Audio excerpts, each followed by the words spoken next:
This is Glambition Radio, episode number 195 on the power of exclusion.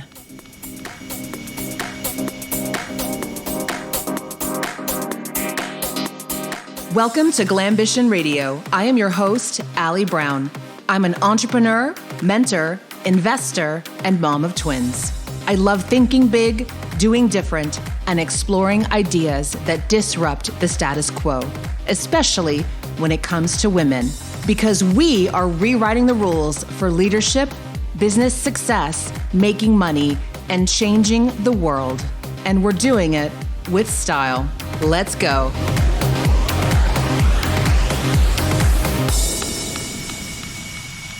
I am excited to talk about this topic today because it's something that comes up almost all the time when I'm working with clients. And I'm calling the show The Power of Exclusion. Ooh, that makes people nervous, doesn't it? Right now, listen, I know the buzz is about inclusion in many capacities, and inclusion is a critical and timely concept in many places of business and the world right now, but it may not be in your business. And in not so pretty terms, my alternate name for this episode was going to be, excuse my French, the mass marketing shit show. And here's why. Anyone familiar with like basic business 101, you know you shouldn't be marketing to everybody. You know you should pick a market, select a main offering. You need to get clear and focused. But you know, in real life, once we get going, this practice becomes very separated from the theory because the idea of targeting less people actually causes our brains to go into a conscious or subconscious panic. So we avoid it. And we aim for tons of followers and likes, and we shoot for the lowest common denominator. We post vanilla content that everyone will agree with, or at least generates the least amount of resistance. We create products or programs that everyone in our category can use, and we price them so that most all of them can afford it. We stay in a lane that's popular and where we may look most successful due to sheer volume and sheer number of followers and the people at our events and the number of sales, right? But here's what often happens. Due to the popularity of the category or market, we start to do deals and drop prices to win the business. We cram more and more into our offerings. You see people offering, 7 bonuses, 10 bonuses, tons more value. We pack it in to stand out from the other offers. And all the while, the larger volume of sales and customers often necessitates a larger team to manage it. And your profits on the product alone begin to decrease then, while team and overhead is also increasing, and the strength of the brand starts to diminish. And sadly, more often than not, I'll have a client walk in my door in this situation. Often they've built a 7 or even an 8-figure business, but they become kind of trapped in their own formula of success that worked at first, but to sustain it and maintain it, it has become a bit of a machine that's eating them alive. And this isn't just limited to businesses like ours. Giant publishers and big companies have been struggling with this for the last several years. These shifts are really messing them up. So when you look at the niche sites, niche brands and offerings, they've been not only weathering the storm, but they've been thriving. And a lot of the big companies, that's why they're buying them. When you think about even, all categories from food to personal care, you're seeing a lot of these big conglomerates buying up these niche brands because they're doing something that they can't. And you can because you're adaptable. So have a think about narrowing your market, like a certain portion of your audience, or narrowing your offerings, perhaps specializing in a specific product or service. You can narrow your who, or you can narrow your what, or both. And there are so many benefits to doing this. That's why this show is really cut and dry. I really want to just get to the point here that some of you really need to be thinking about this, especially if you're in a point that you're looking around you going like, oh my gosh, my category is saturated. This is insanity. Or maybe you got some bad advice on how to structure your model and you realize now it's just like everyone else and it's twice as much work as it was before. for the same money. Just so many reasons.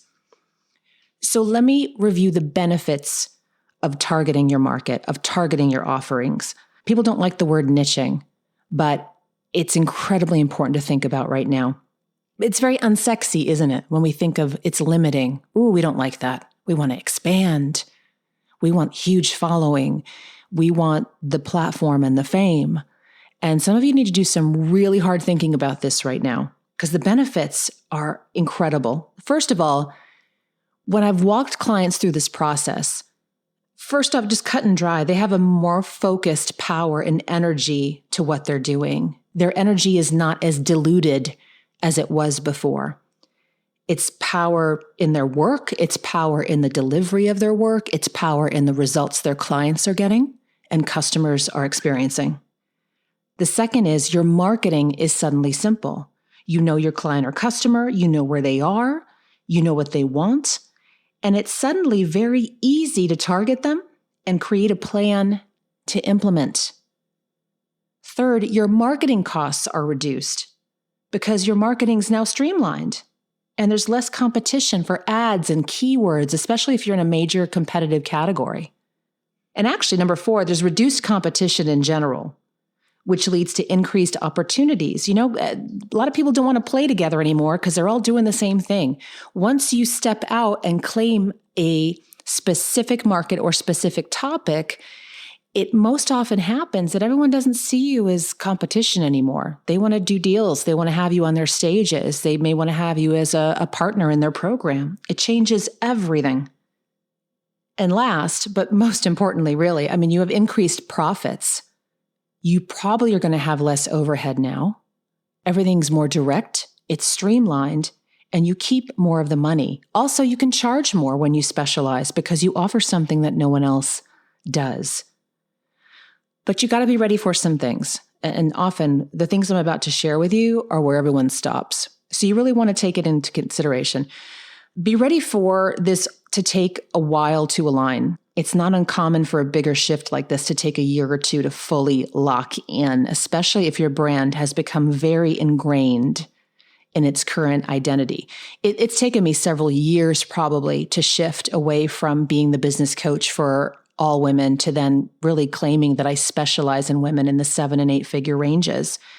And even I'd say over a decade to escape the brand that I used to have, which was really ingrained in teaching online marketing. And even 15 years ago, I was known as the e-zine queen, teaching email marketing. And it still comes to haunt me to this day. I remember Madonna saying in an interview, if I had known for the rest of my life, people would be calling me Material Girl, I would have never done that stupid song. That's kind of how I feel about some of my old brands. And probably you too. So be prepared for this to take some time. Second, some of your clients or audience are not going to be happy when you shift gears. You know, I hate to say this, but some of this is just psychological. It triggers their own issues of alienation or abandonment. And in today's world of this instant public feedback and our insane political climate right now, everyone's just on edge. Everyone's pissed off in general, and they'll respond in unusual and inappropriate ways. And don't take it personally. This isn't about them. This is about you and the journey you want to make in your business and your impact and in your career. And there's plenty of other people for them to go learn from. Also, be prepared for you to feel weird about this. And that's actually one of the bigger factors here. I've seen people get so uncomfortable with wanting to change gears that they self-sabotage the entire thing. They are more obsessed with being famous online, with the number of followers they have, with wanting everyone to like them and agree with them and, look like they're doing better than the profits they're making and the impact they're making. And that's just a tragedy. And it's a trap that I hope blows up for some people in the near future. I love social, but I hate it. I think it made everything so public that we've become obsessed and neurotic with how we are received on social. That's a whole other show that we'll do. Think about the impact you want to have and the money you want to make. And that's really what your journey needs to be about. And it's going to look different for everybody. I did a show this past fall. It was episode 179. It's called Your Ego Loves False Metrics. Highly recommend you listen to that if you have not already. It's going to be one of our go-to episodes for a long time. It's really looking at these false metrics that we've created that we're actually building entire businesses around, and then realize, my gosh, this isn't even where I wanted to go. On a high note, be prepared for some surprises along the way, because when you make space, when you allow yourself this clarity and simplicity and give yourself the permission to make these changes, magic happens. I didn't and could not receive the idea for the trust until I got clear on who I wanted to only work with, and honestly took a few years to reorganize my entire business around that. Now, of the clients I've had make these moves, it's not usually easy for them. I really want to emphasize that. But once the shift is made, I'm telling you, business flows so much more easily. Quick example, many people are reliant on Facebook ads right now to collect leads, to generate a lot of excitement for launches. But in some categories now, it's getting really ridiculously high priced just to get a lead to convert and to even just get the lead. I have some clients in their launches paying just hundreds of thousands of dollars more than they did a few years ago for the exact same types of marketing. And generally, it's because they are in a very competitive category. For example, like maybe they're teaching online marketing, right? But if you shift to a more targeted market or offering, your ad costs can dramatically reduce and your conversion rates go up. Another common model to look at as an example, in some industries, they're filling rooms with people who can attend the seminar for free or cheap, and they lose money on the front end, but they hope that people will buy at the event. I've talked about this before, and if you haven't been to one of these seminars, you've probably done one. But when my clients get more targeted, they can charge well for the seminars. They cover the costs up front months before the date. It's like, wow, what a novel idea to cover your costs for the conference, because you're not letting everyone bring 5 friends for free. And they're more likely to convert to whatever else you want them to join because the event was targeted just for them and they're getting huge value out of it. And by the way, when you charge well for events, it's amazing. People just complain less. They do the exercises. They eat the food. They don't request cashew milk. They suddenly don't have the dietary issues. Funny about that. Be careful, because even if you're making more money, your ego will start screaming to go back. And you may not feel as important or impactful or popular, and all this stuff's going to mess with your head. So I wanted to do this episode just to really leave you thinking about this in a big way, that for the rest of 2020, is there a market that you either want to completely reorganize your business to, or do some testing, okay? If you may not want to blow up everything yet, but let's say there's a portion of your market that buys from you easily. They love your stuff. They don't complain about the price. They are always wanting more. They refer friends to you. Why don't you market to them more? You don't have to say your whole business is for them. You don't have to change a lot of your branding or marketing, but do a specific campaign to them. See where I'm going? I'm going to leave you with a passage from Seth Godin. And I shared this once before, but there's nothing else like it. Of course, everyone wants to reach the maximum audience, to be seen by millions, to maximize return on investment, to have a huge impact. And so we fall all over ourselves to dumb it down, average it out, pleasing everyone and anyone. You could see the problem. When we seek to engage with everyone, we rarely delight anyone. And if you're not the irreplaceable, essential, one-of-a-kind change maker, you never get a chance to engage with the market. The solution is simple but counterintuitive. Stake out the smallest market you can imagine, the smallest market that can sustain you, the smallest market you can adequately serve. This goes against everything you learned in capitalism school, but in fact, it's the simplest way to matter. When you have your eyes firmly focused on your minimum viable audience, you will double down on all the changes you seek to make. Your quality, your story, and your impact will all get better. And then, ironically enough, the word will spread. That brings up another interesting point. What he shares is that you also get to really say what you're thinking.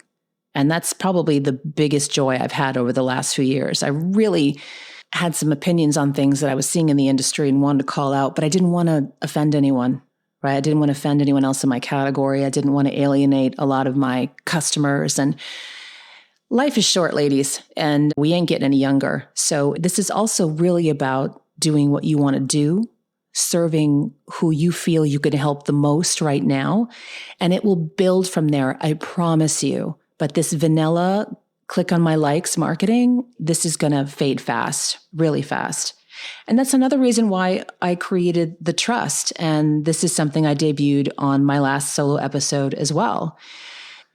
The Trust is my new private premier global network for women entrepreneurs with businesses generating over $1 million annually. The Trust is not for all women. The Trust is not for all entrepreneurs.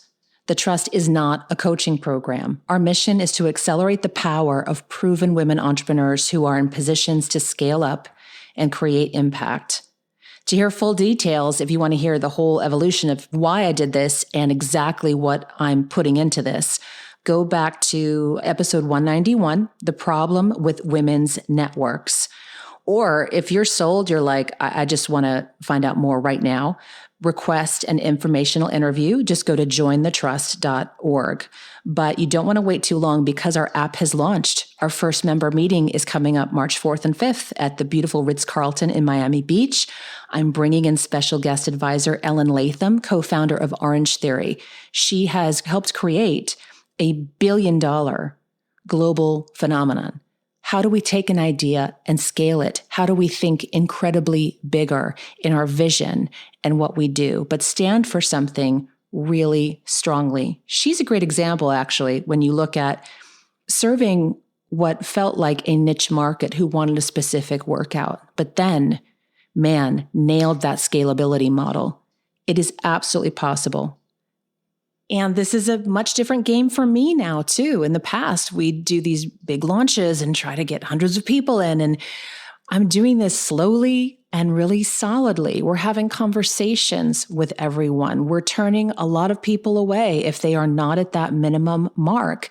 It's about quality and quantity. And we're taking our time. So if you are currently running a business that's generating over $1 million a year, this is your invitation to learn more and apply to be a founding member. Go to jointhetrust.org. We'll take it from there. And if you're not at that mark yet, let this inspire you. And will you help us spread the word? Because the women you know, if there are a few women in your life who are at that level, they are looking for something like this. I guarantee it. Jointhetrust.org. And I hope to meet a select few of you in Miami in March. Take care, and I'll see you next week. Thank you for joining me for this episode of Glambition Radio. If you enjoyed the show, make sure you subscribe so you automatically get new shows every week. And I'd love if you left us a review. We are on Apple Podcasts, Stitcher, Spotify, and other platforms. And I'd love to hear from you.